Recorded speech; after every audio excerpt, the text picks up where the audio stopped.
هو ايه اللي حصل النهارده ده؟ اللي حصل النهارده في الاسماعيليه ايه ده؟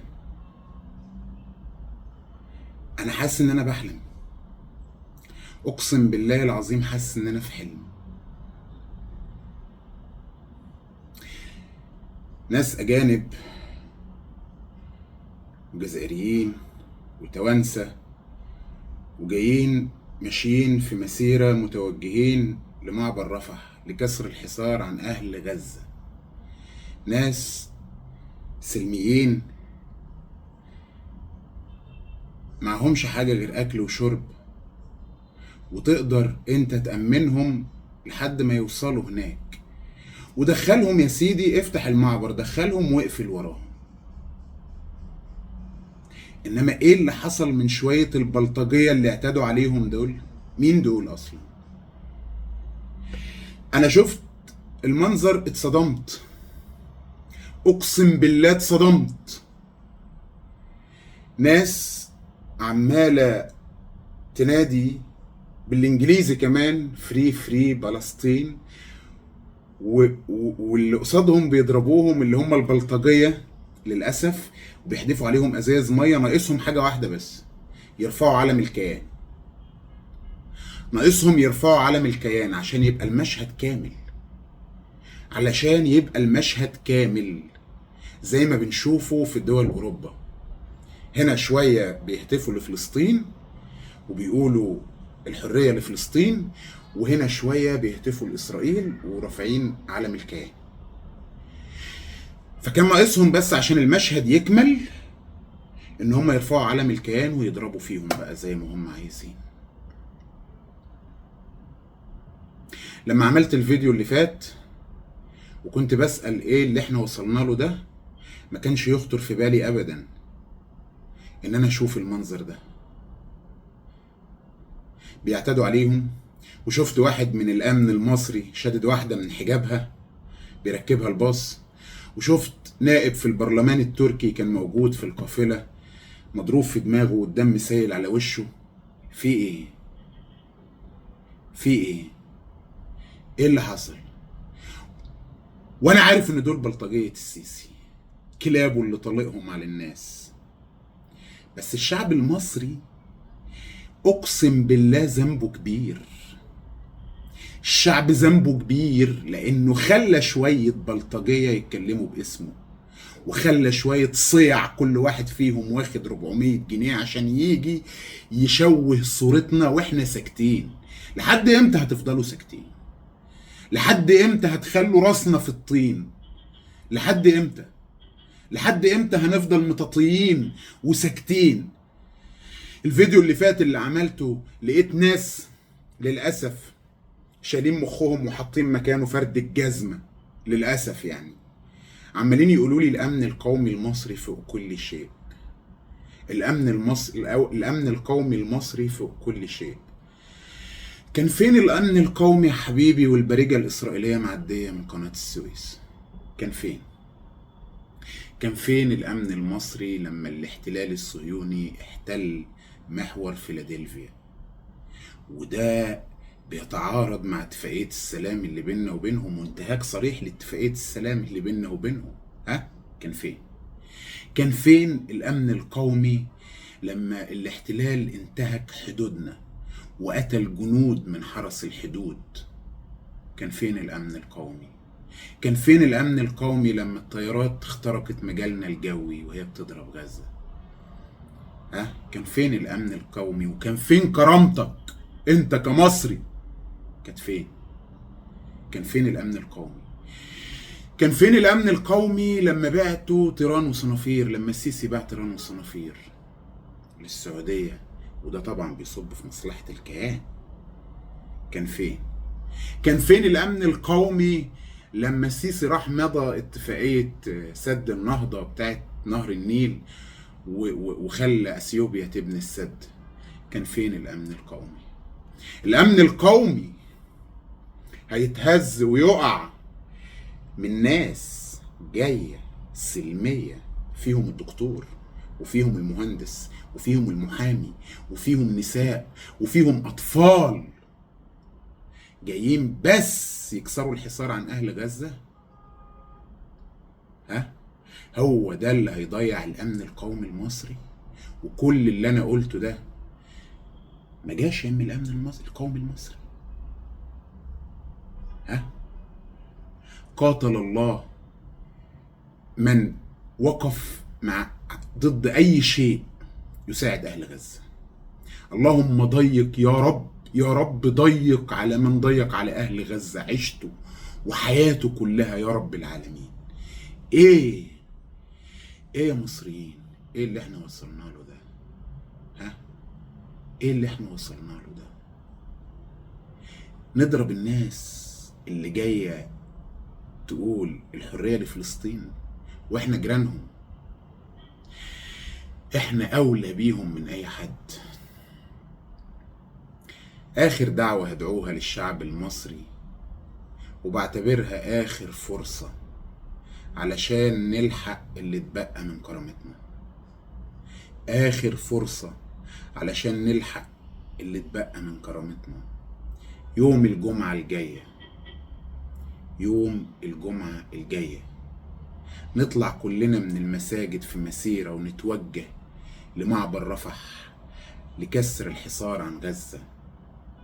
والجماعة اللي بيقولوا لا احنا مش هينفع نخليهم يعدوا علشان اول ما هيقفوا قدام المعبر فاسرائيل هتضربهم، فاحنا كده اسرائيل هتضربنا. والنبي انتوا عارفين انتوا بتقولوا ايه؟ ومين قال لك اصلا ان انت مش هيجي عليك الدور؟ ها، غزة هي حصن مصر الاول. اللي بيحصل في غزة ده دفاع عن مصر، لان اقسم بالله لو فرغوا من غزة لا هيدخلوا مصر. والدليل ضرب ايراني امبارح، ضرب ايراني امبارح. وكلام النتن، كلام نتنياهو لما قال لك احنا خلاص بدأنا خطة السيطرة على الشرق الاوسط باكمله. خطة التوسع بدأت. اول ما يفرغوا من غزة هيلتفتوا لمصر وهيجوا، وساعتها محدش هيقف معانا. لو ما وقفناش وقفة رجالة ولحقنا ما تبقى من كرامتنا، ساعتها العالم كله هيقف ضدنا. بعد اللي انا شفته النهاردة انا دمي لسه بيغلي، اقسم بالله من اللي شفته النهاردة انا دمي لسه بيغلي، لان مش ده الشعب المصري. اخر فرصة ليكوا يا شعب مصر، يوم الجمعة الجاية هنتوجه في مسيرة او قافلة اسمها قافلة لم الشمل، نلحق ما تبقى من كرامتنا ونتوجه لمعبر رفح. اتوجهوا لمعبر رفح، اقفوا واطلبوا فك الحصار عن اهل غزة. يا شعب مصر، يا شعب مصر، اقسم برب العباد كل حاجة بيعملها السيسي بتصب في مصلحة اسرائيل. اقسم بالله كل حاجة بيعملها بتصب في مصلحة اسرائيل. تهجير اهل رفح المصرية وتفجير البيوت هناك ومسح المنطقة من قبل حرب غزة بفترة بيصب في مصلحتهم. غرق الانفاق بالمية وقفل الانفاق اللي كانت بتعدي ليهم المساعدات من تحت. وما تقوليش كانت بتعدي السلاح، لان بص يعني حتى لو كانت بتعدي السلاح فده شيء يرفع راسنا، ماشي، ده شيء يرفع راسنا ان احنا نقف جنبهم ونساعدهم. بيع تيران وصنافير ما بيصبش في مصلحة حد غيرهم. اتفاقية صد النهضة برضو ما بتصبش في مصلحة حد غيرهم. سحرات سرابيوم اللي عاملها في سينا عشان توصل لهم المية ما بتصبش في مصلحة حد غيرهم. حصار اهل غزة وتجويعهم للأسف وحمايتهم، حماية الكيان، ما بيصبش في مصلحة حد غيرهم. النهاردة وقف مسيرة او قافلة الصمود برضو بيصب في مصلحتهم. ايه، احنا بقينا تابعين للكيان وخدام عنده، بنعمل كل حاجة ترضيهم وبس. الشعب ده كرامته راحت فين؟ فين كرامة الشعب المصري؟ فين كرامتنا كشعب؟ فين كرامتنا احنا كشعب؟ ايه، ماتت الكرامة؟ ماتت الإنسانية؟ خلاص بقينا مسخ، اتحولنا المسخ يعمل فينا ما بداله. النبي صلى الله عليه وسلم قال في حديثه الشريف: لأن تهدم الكعبة حجرا حجرا أهون عند الله أن يسيل دم امرئ مسلم على الأرض. وده مش دم مسلم واحد، ده دم آلاف المسلمين، رجال ونساء وأطفال أريقت أمام أعيننا، أريقت أمام أعيننا. فما تقوليش الأمن القومي المصري، لأن الأمن القومي المصري مش هيبقى أهم من هدم الكعبة. قبلة المسلمين، بيت ربنا سبحانه وتعالى. والنبي قال إن هدم الكعبة حجر حجر أهون عند ربنا من إن يسال دم امرئ مسلم على الأرض.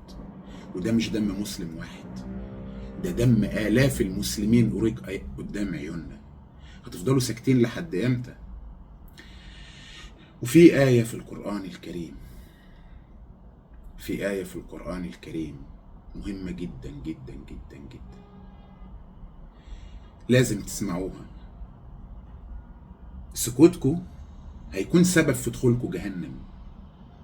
اللي هيسكت عن الحق دلوقتي دي لحظة فارقة في تاريخ الأمة العربية كلها. اللي هيسكت عن الحق دلوقتي فيضمن ان هو من اهل جهنم. وانا مش بكفر ولا بدي صك الجنة او بدخل ده جهنم وبدخل الجنة، لا، انا بس بشرح قول الله سبحانه وتعالى لما قال: الذين تتوفاهم الملائكة ظالمي انفسهم. خد بالك، ربنا سبحانه وتعالى دقيق جدا هنا، دقيق جدا جدا جدا. ما قالش اللي اتظلموا، لا، قال ظالمي انفسهم. قالوا فيما كنتم؟ قالوا كنا مستضعفين في الأرض. كنا غلابة يا رب، كنا غلابة، ما كناش قادرين نتكلم زي ما بيحصل دلوقتي بالظبط. ايه حجتكم؟ كنا مستضعفين في الأرض، كنا غلابة يا رب، ما كناش قادرين نتكلم. والله كنا يعني كانوا مستضعفيننا مستوطين حيطتنا زي ما بنقول بالمصري. قالوا ألم تكن أرض الله واسعة؟ صح، ألم تكن أرض الله واسعة فأولئك جزاؤهم جهنم وبئس المصير. إيه ده؟ هندخل جهنم؟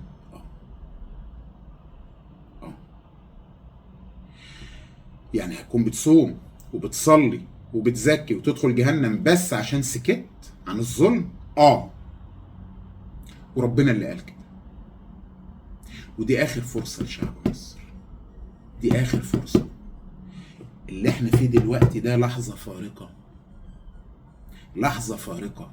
يا نلحق نلم اللي اتبقى من كرامتنا، يا اما كرامتنا ماتت للأبد. وطلعت شهادة وفاة الشعب المصري ده للأسف. غيروا الفكرة، غيروا الفكرة اللي خدها العالم كله عننا.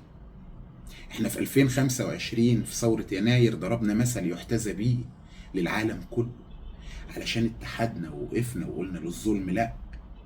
وجات لنا الفرصة تاني، بس مش عشان نقول للظلم لا وبس، لا، علشان لينا اخوات مسلمين بيبادوا. صدقوني لعنة اهل غزة هتصيبنا، اقسم بالله، اقسم بالله هتصيبنا. تحية لاخواتنا التوانسة، اخواتنا الجزائريين، واخواتنا الليبيين، وكل الاحرار من العالم كله. 1000 مليون تحية ليهم، على راسنا والله. عملوا اللي نفسي الشعب المصري يعمله. القافلة وقفت في سرت، لان كلنا عارفين ان حفتر وكيل السيسي، والسيسي وكيل الكيان، فوقفت عند سرت. خلينا احنا نكمل المسيرة من قلب مصر، ونطلع في مسيرة الرفح يوم الجمعة الجاية، ونقول لا للظلم، نقول لا ونكسر الحصار عن اخواتنا. صدقوني كلنا سنحاسب امام ربنا سبحانه وتعالى، هنقف بين ايدين ربنا. ومش عايز اللجان تعلق لي على الفيديو وتقول لي اصل انت شكلك مش فاهم حاجة. لا، انت اللي مش فاهم حاجة، انت اللي تحولت المسخ زميم، انت اللي مش فاهم حاجة. انت اللي مغيب، انت اللي مغيب وستحاسب. العمر قصير، العمر مفيش اقصر منه، والحياة الدنيا دي ملهاش اي لازمة. كلنا هنروح لربنا وهنقف بين ايديه. بلاش تبيعوا كرامتكم بالرخيص، بلاش تبيعوا كرامتكم بالرخيص. ودي اخر فرصة يا شعب مصر، دي اخر فرصة لينا عشان نلحق اللي اتبقى من كرامتنا. يا رب، يا رب اشوف شعب مصر الحقيقي اللي يرفع الراس. نفسي ارفع راسي واقول انا مصري، وده شعب مصر اللي يرفع الراس، اللي عمره ما حاد عن الحق. بيجيله كبوات وبيسكت وبيرضى بالظلم ساعات، بس انا عارف ان الشعب ده ملوش كتالوج. انا عارف ما كانش حد يتوقع ثورة 25 يناير بعد 30 سنة من حكم مبارك، اللي بالمناسبة مبارك لو كان موجود النهاردة مستحيل كان يحصل الكلام ده، مستحيل كان يحصل الكلام ده، لانه ما كانش خاين. كان فاسد بس ما كانش خاين. الحقوا اللي اتبقى من كرامتكم يا شعب مصر، الحقوا اللي اتبقى من كرامتكم يا شعب مصر. الجمعة الجاية يا رب، يا رب يكون يوم المصريين كلهم يرفعوا فيه راسهم. يا رب ما تخذلون. السلام عليكم.